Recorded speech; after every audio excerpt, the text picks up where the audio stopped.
A racial relationship history and the crisis in Israel-Palestine.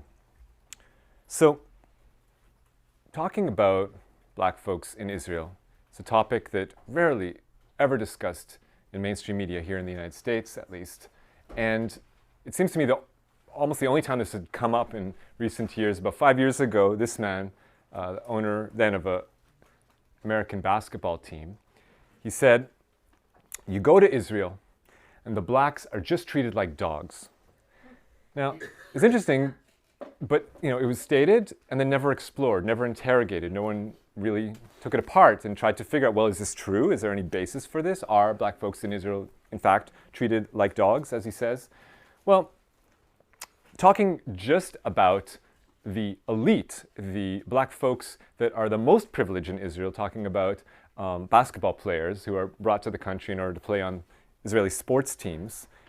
Just about those folks, a few years ago, Israel actually anointed its first sports commissioner, and his name is Oded Tira. On his very first day in office as sports commissioner, there had just been a championship basketball game, and he says, "There are those who didn't like that you played with 5 N-word for much of the championship game." This was his first day in office. Great. That wasn't a singular event. Also, Moti Sasson, the mayor of Holon, suburb of Tel Aviv, he also had some choice words to say about African-American basketball players in Israel. He said, "I don't want to see foreigners. If you want to see the N-word, there's the NBA."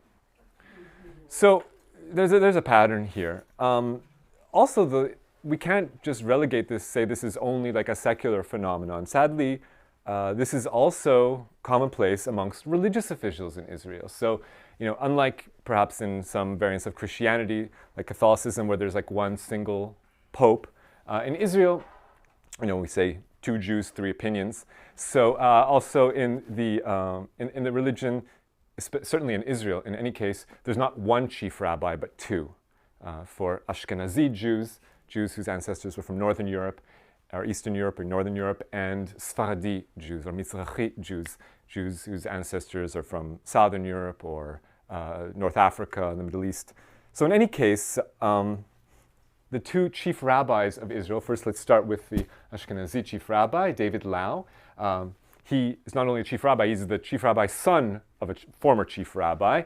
So we see how these dynasties go. Now, again, his first day in office when he's made chief rabbi of Israel, day 1, he says, commenting about religious youth, he's upset that they're interested in basketball. He says, quote, "What do you care if the N-word that get paid by Tel Aviv beat the N-word that get paid by Greece?"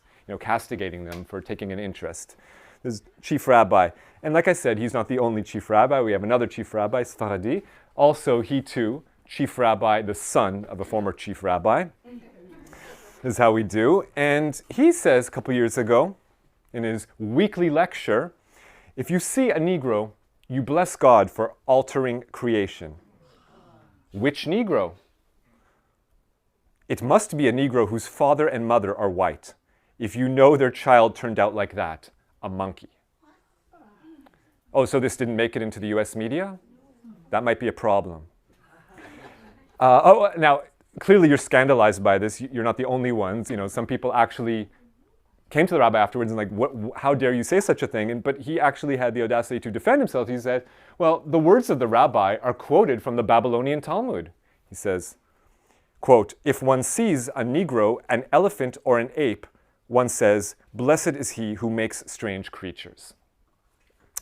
So we see that there's a problem that isn't only starting from the dawn of Zion or the modern Zionist movement. Okay, there's a problem that goes back even further. We need to look at the religious texts as well as the secular movements. So it goes back at the very least to the Rambam. This rabbi, know him as Maimonides. He's so lionized in Israel actually that his visage was on the 1 shekel bill.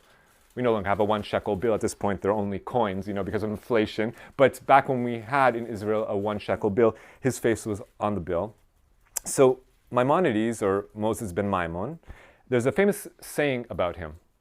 In the Jewish tradition, they say, "Mimoshe ad Moshe lo kam kemoshe," which means from Moses to Moses, there were none greater than Moses. And what people mean by this is that after Moses from the Bible, the lawgiver, Moses, that he was, the first emissary, the first, person to, the initiator of Jewish nationalism, the founding father of the Jewish nation, you say. So since the time of the lawgiver, there were no other greater rabbis than Maimonides. After him, he was the next greatest rabbi. So when Orthodox Jews calculate what is the law, how do we determine what is and isn't Jewish law, what do we practice, they refer back to Maimonides. He's the authoritative religious figure that they go by.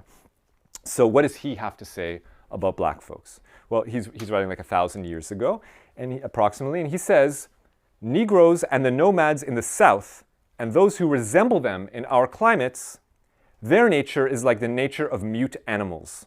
They are not on the level of human beings.